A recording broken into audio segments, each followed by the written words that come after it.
Hello, welcome in. This is Healing Horoscope for Taurus. That's if you have Taurus dominant placements in your chart, you're really connected with Taurus energy. Now let's get started. Circle is open. I am going to just cleanse the cards and space just one more time. There's going to be a loud sound. Please enjoy this reading.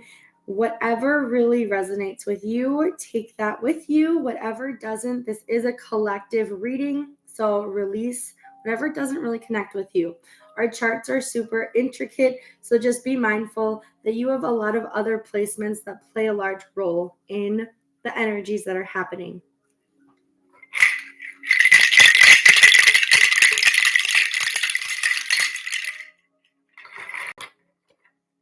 Alrighty, so first we're going to begin with the lunar phase that has happened and is happening at this very moment, which is the waxing crescent.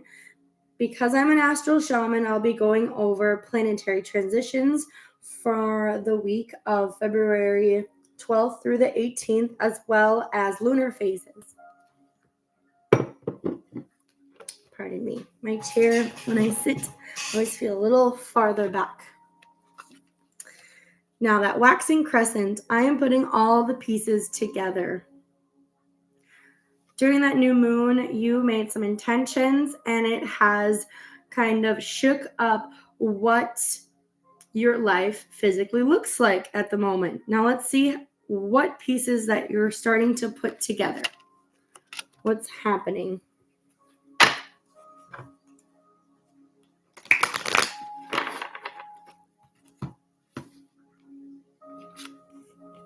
Pluto, transform through your shadow. So you're putting together some really dark, dense shadow work.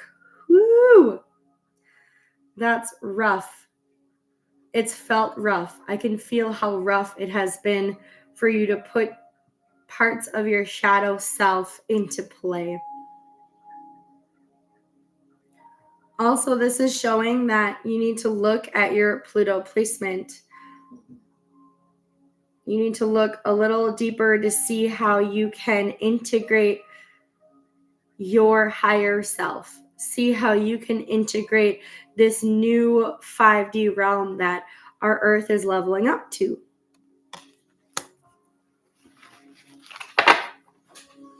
I want to see where in the past decade, what year really had some deep shadow work that Spirit is asking for you to integrate.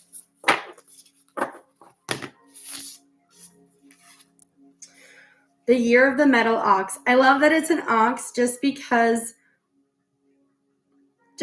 you're an ox. You're that bull, that Taurus. But experiencing the greatest love. And I want to check out what year that was that your Pluto was showing you some shadow work that you needed to and continue to need integration of that shadow aspect. Metal ox, that was 2021. There was a lot of shadow work that was meant to happen to show you a new love, to show you a new way of loving. So how can you integrate those pieces of shadow, those pieces that you may not be the happiest with yourself, but you know that is still part of you, and it's actually a big part of you that attracted your lover to connect with you.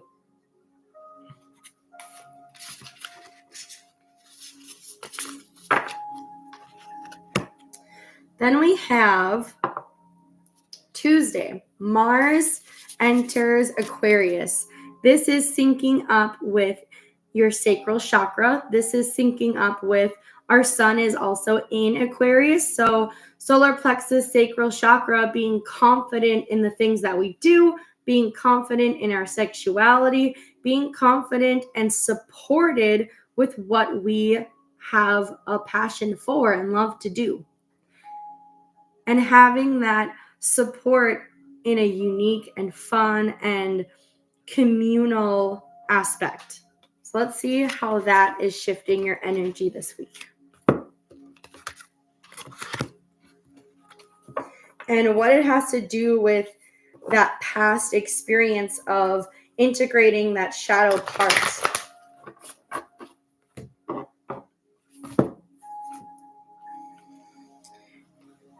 Antimony. That is such a powerful piece. So it feels like you have felt this darkness of your shadow swell up inside you, and now you're around others that are bringing the light out in this dark time, that you need to push these two energies together. It almost feels like you have emotions all scattered apart, and you feel like this lone wolf that's kind of stuck in its course and separate from the pack. Now you're integrating the shadow work, and you're starting to see you're not only shadow, but the shadow is what helps push the light out of you. That I feel like there hasn't been a recognition, and that love in your life is really pulling that out for you and with you.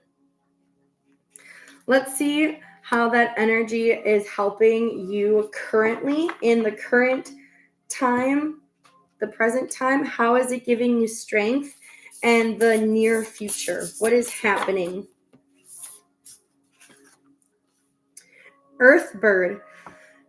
This is grounding your phoenix rising from the ashes. This has so much to do with that shadow work. You've burnt it up. You've burnt away all those negative energies so you can actually rise. And I love that you are getting the earth energy because you are an earth sign. So it's really showing off that this is a practical transformation of bringing light back into your life that really brings you alive with others and with your partner.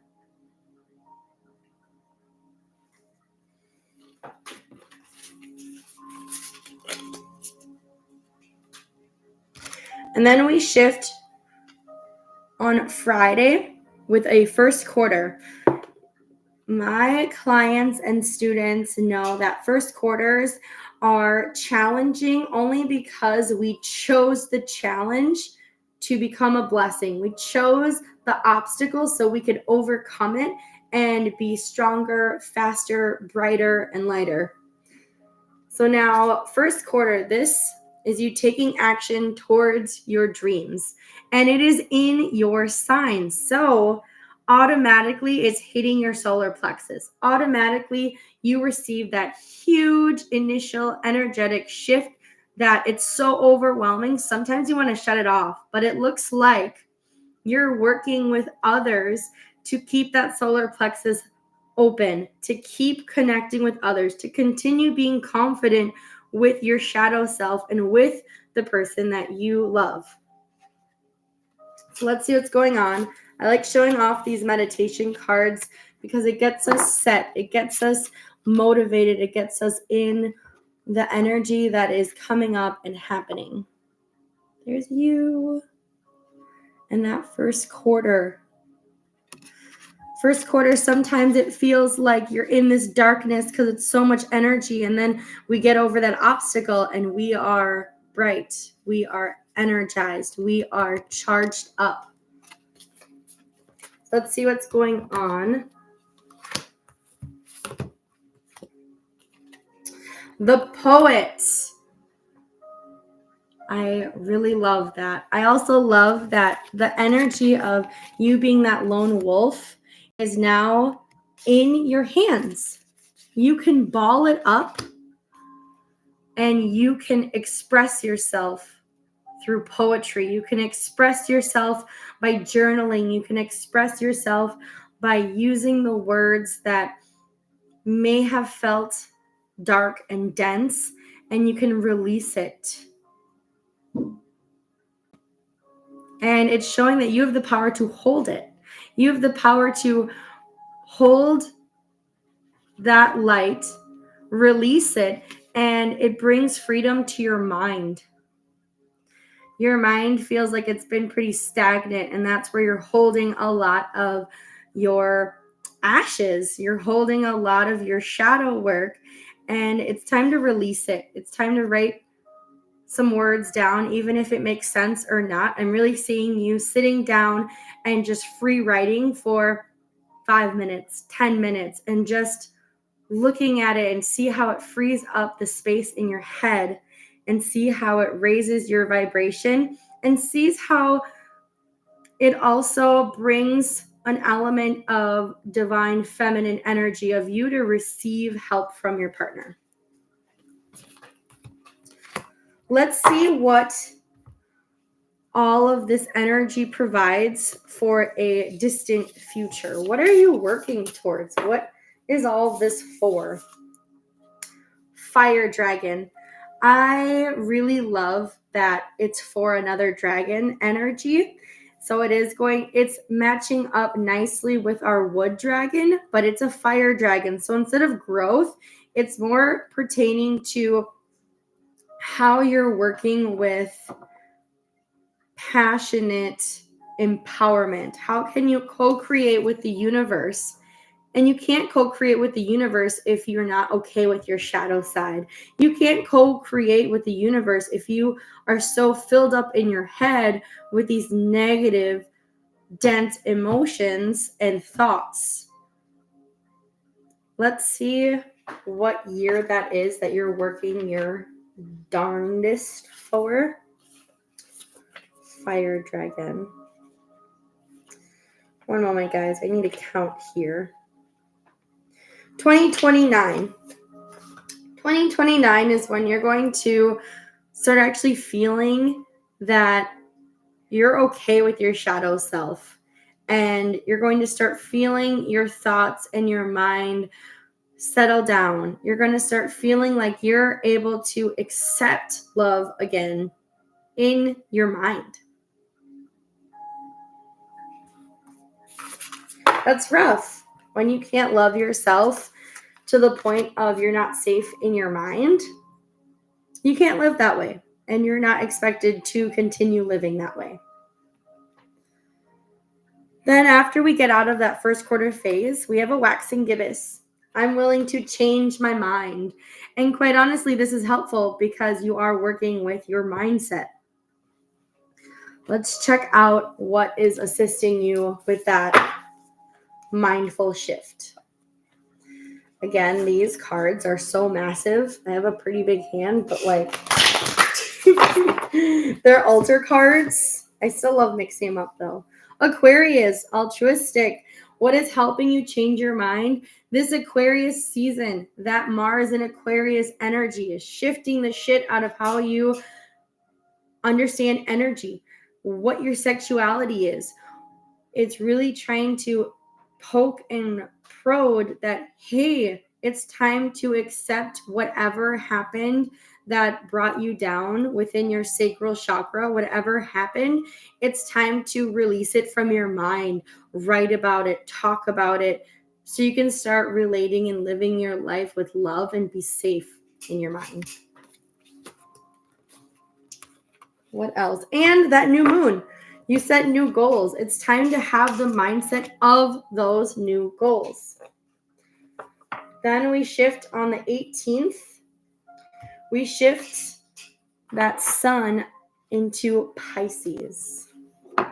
Now, instead of having a more communal aspect, it's kind of lessening and being more fluid.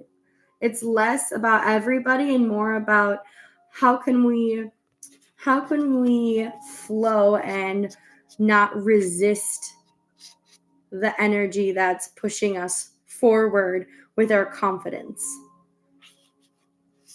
Let's see what house you can focus on to sync up with that Pisces and Sun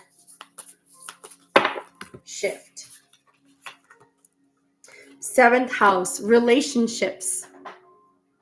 And I feel like this has a lot to do with the relationship of your partner. This has a lot to do with the relationship of your goals and your shadow self. And this has everything to do with the relationship with you and your thoughts. What do you let run your mind? And how does it affect how you treat yourself, your loved one, and everyone else around you? And it's perfect because it's dealing with the sun and the solar plexus, and how do you flow with everyone and everything going on. Let's get a number, an angel number. So if you see this number or you can associate with this number, you know that everything's okay. 4. The number 4. So if you see 4, 4s, if you see squares, if you see 4 circles, this is really talking about integrating all elements of yourself. Integrating not just your shadow self, but your light self, not just your masculine self, but your feminine self, and how others carry their selves around and with you, and how it can be a stable formation.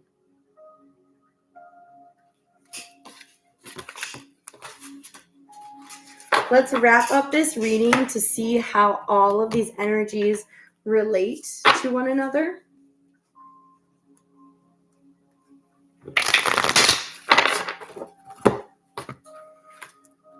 Intuition. So your mind, I feel like your mind has been so heavy, you haven't been able to accept your intuition, your intuitive aspects of yourself. You haven't been able to blossom and grow what naturally should flow within your energetic field and realm. Let's get some more info on your intuition. What about your intuition is getting a major boost here?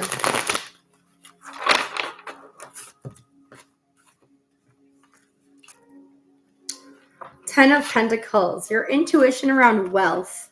And yes, Taurus, money, wealth, of course, this goes hand in hand, but it's also talking about the wealth, the physical wealth, your physical body. And I feel like once you integrate your shadow self, once you release your mind from this almost imprisoned aspect of not wanting to rise up from really tough situations, then you can start feeling intuitive and you can start gravitating towards the physical blessings and wealth in your life. So being healthy physically, enjoying your environment physically. And I feel like your mind has set such a toll, your thoughts have set such a toll, you're not even touching your life in the physical manner to your full capacity. So raising it up to have wealthy, healthy intuition. I want to see more about the shadow part of you, and then we'll officially wrap things up.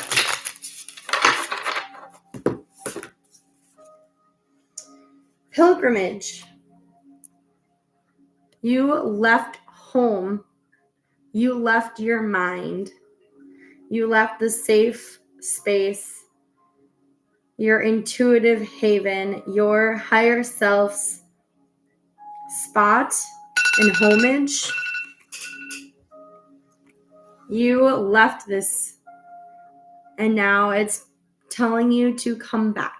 It's telling you that this is an illusion, and you've just been holding on to leaving your mind so frequently. It's time to come back and take charge. Thank you so much. That is your healing horoscope for this week. I appreciate all you guys. Namaste, blessed. Bye.